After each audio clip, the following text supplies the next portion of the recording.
A humanitarian crisis with an exodus of desperate Haitians. The U.S. Special Envoy for Haiti resigns in protest at his government's deportation policy, calling it inhumane and counterproductive.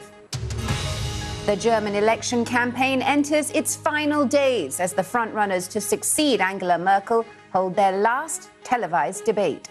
A divided society. We look at the plight of migrant workers here in Singapore who've largely been banned from mixing with the general public since the start of the pandemic. We deserve something better, as a human being. So we want that, and we want our dignity back. There are reports former Catalan president and current member of the European Parliament, Carles Puigdemont, has been arrested in Italy. Mr. Puigdemont's lawyer says he was detained on his arrival on the island of Sardinia. He's been in exile in Belgium since Spain issued an international arrest warrant for him. The European Commission has announced plans to ensure that chargers are made compatible with all portable electronic devices.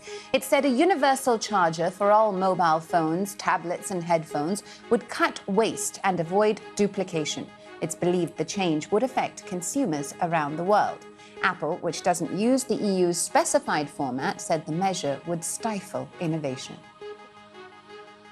A U.S. Centers for Disease Control Advisory Panel has recommended a booster shot of the Pfizer-BioNTech vaccine for Americans aged 65 and older, and some adults with underlying medical conditions that put them at risk of severe disease.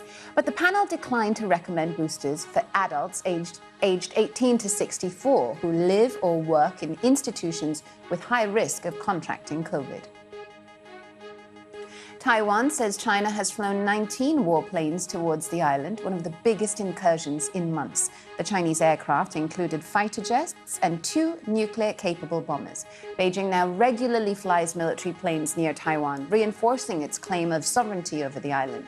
Beijing has said it could invade Taiwan if it ever declares itself an independent nation. The British Ministry of Defence has paid out nearly $1 million in compensation for civilian deaths in Afghanistan. The payments were made over a period of 8 years and relate to 289 deaths. The London-based charity Action on Armed Violence said some families received more money for loss of property than others did for loss of life. Authorities in Peru will cremate the body of Abimael Guzman, the former leader of the Shining Path rebel group that was responsible for the deaths of thousands in the 1980s and 90s. His ashes will be scattered in an undisclosed location. The government have refused to bury Guzman, fearing his grave could become a shrine.